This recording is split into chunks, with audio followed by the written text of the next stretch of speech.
तो ताज बीबी के बारे में बताते हैं। ताज बीबी बादशाह अकबर की पत्नी थी और उन्होंने वृंदावन वास किया और भगवान कृष्ण की भक्ति की। बड़ी अद्भुत और बहुत उच्च कोटि की भगवान कृष्ण की भक्ता थी। उनके बारे में आज आपको बताते हैं। ताज बीबी भगवान श्री कृष्ण की परम भक्त थी। उनके पिता का नाम पट्टन खान था। ताज बीबी का विवाह बादशाह अकबर के साथ हुआ था। अकबर के मंत्री बीरबल की बेटी शोभावती और जयमल की बेटी लीलावती गुसाई श्री विट्ठलनाथ जी के चरणों में अनन्य निष्ठा थी और वे दोनों ही श्री कृष्ण की भक्त थी। दोनों गोवर्धन में श्रीनाथ जी के दर्शन के लिए आया करती थी।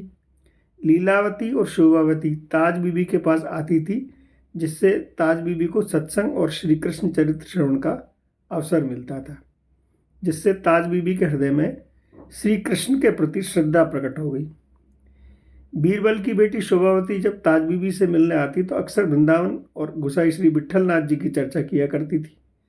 शोभावती ने आज ताज बीबी को ब्रजधाम और गुसाई श्री विट्ठलनाथ जी की इतनी महिमा बताई कि ताज बीबी को ब्रजधाम और गुसाई श्री विट्ठलनाथ जी के दर्शन की लालसा होने लगी। बादशाह अकबर गुसाई श्री विट्ठलनाथ जी के प्रति अगाध श्रद्धा थी और वे गुसाई जी के दर्शन के लिए समय समय पर गोवर्धन आया करते थे।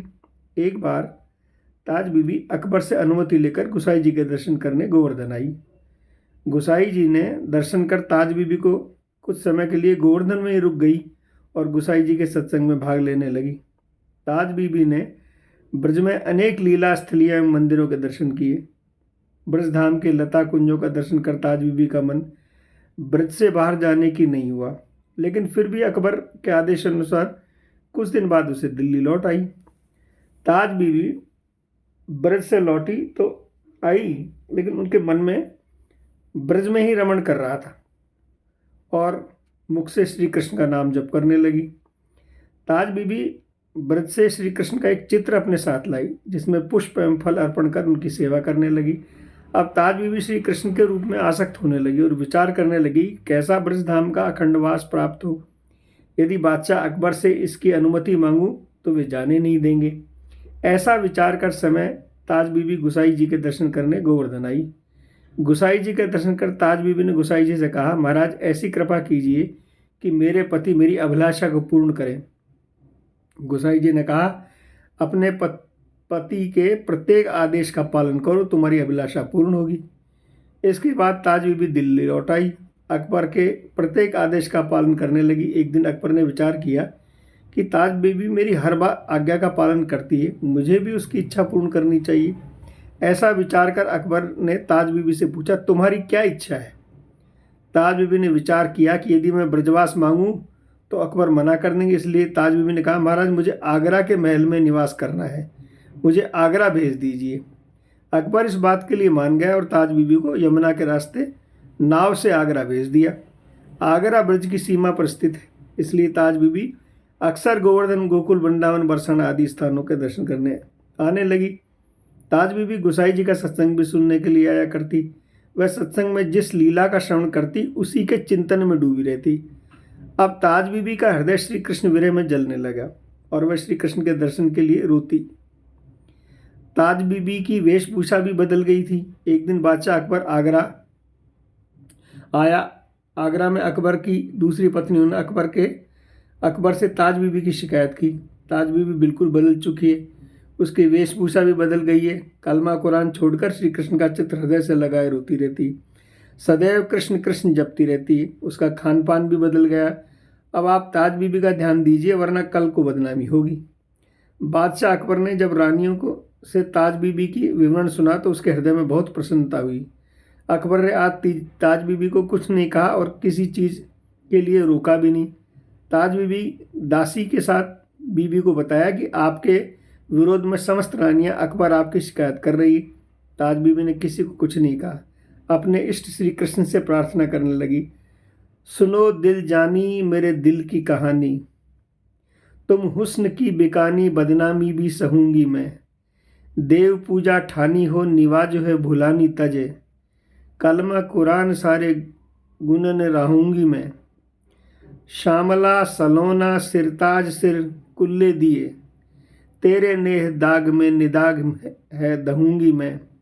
नंद के कुमार कुर्बान तारी सूरत पे, हो तो मुगलानी हिंदुआनु ही है रहूंगी मैं।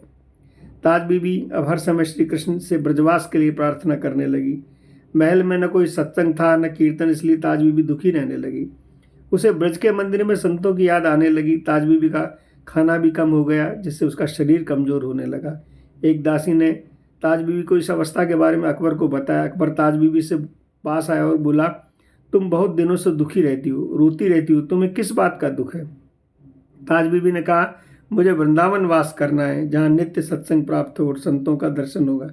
अकबर ने कहा, तुम्हारे हृदय में श्री कृष्ण की भक्ति है, जो बड़े भाग्य से किसी किसी को प्राप्त होती है। तुम चिंता मत करो, मैं वृंदावन में तुम्हारे रहने की व्यवस्था कर दूंगा। तुम जाओ और वृंदावन वास करो। ताज बीबी वृंदावन आ गई और एक कुटिया में रहने लगी। उस समय वृंदावन में श्री गोविंद देव जी का मंदिर प्रसिद्ध था। ताज बीबी को श्री गोविंद देव जी के दर्शन करने की इच्छा थी, लेकिन अपने को मलेच्छ मानकर वह मंदिर के भीतर नहीं जाती थी। यद्यपि ताज बीबी को मंदिर में आने से रोक नहीं सकता था। ताज बीबी श्री गोविंद मंदिर के पास चौखट पर प्रणाम कर लौट आती, लेकिन ताज बीबी के हृदय में गोविंद देव जी के दर्शन की इच्छा थी। वह विचार करती कि मैं इस मलेच्छ शरीर से मंदिर के भीतर प्रवेश नहीं कर सकती। श्री गोविंद देव जी दर्शन नहीं कर सकती, लेकिन ठाकुर जी तो अंतर्यामी मेरे हृदय की बात जानते हैं। जब वे किसी पुजारी के हृदय में प्रेरणा द्वारा मुझे मंदिर के भीतर बुलाएंगे तो मैं उनके दर्शन का सुख प्राप्त करूंगी। ऐसा विचार कर वह प्रतिदिन मंदिर के द्वार पर आती, चौखट पर प्रणाम करती और अपनी कुटिया में लौट आती। ऐसा करते बहुत दिन बीत गए, लेकिन किसी भी पुजारी ने उन्हें मंदिर के भीतर नहीं बुलाया। अब दिन पर दिन उनका विरह जो है वो बढ़ता चला गया और एक दिन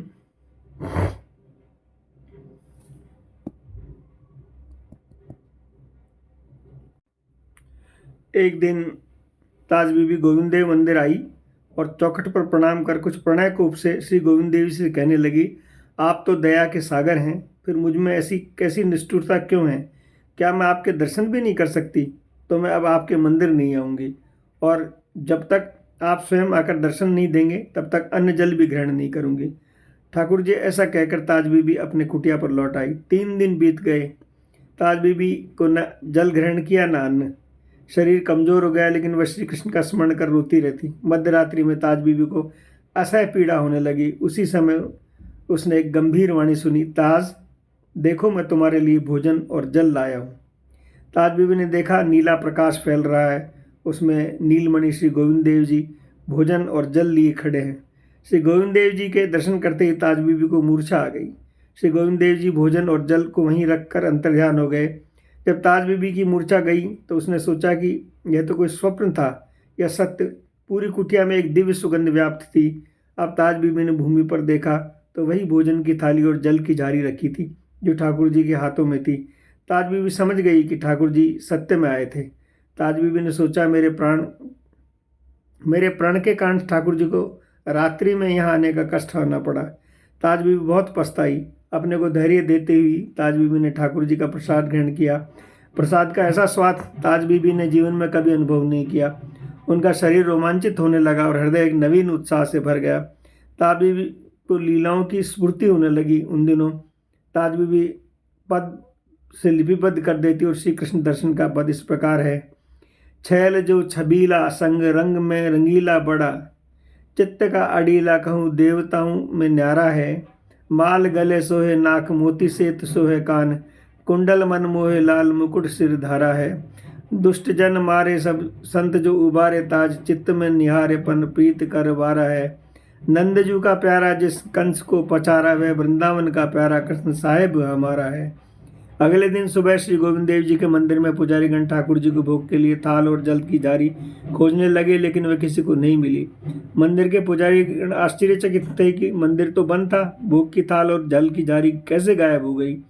जहाँ कुटिया की झारी कैसे गायब हो सकती है, वहाँ कुटिया में ताज बीबी को भोग की थाल और जल की झार को मांझकर दासी के हाथों मंदिर भिजवा दिया।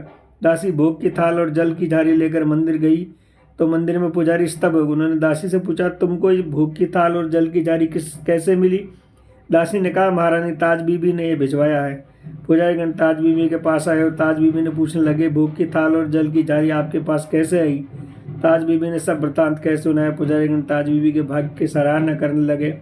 यह बात धीरे धीरे पूरे ब्रज में फैल गई। दूसरे लोग ताज बीबी के दर्शन के लिए आने लगे, जिससे ताज बीबी के भजन में विक्षेप होने लगा।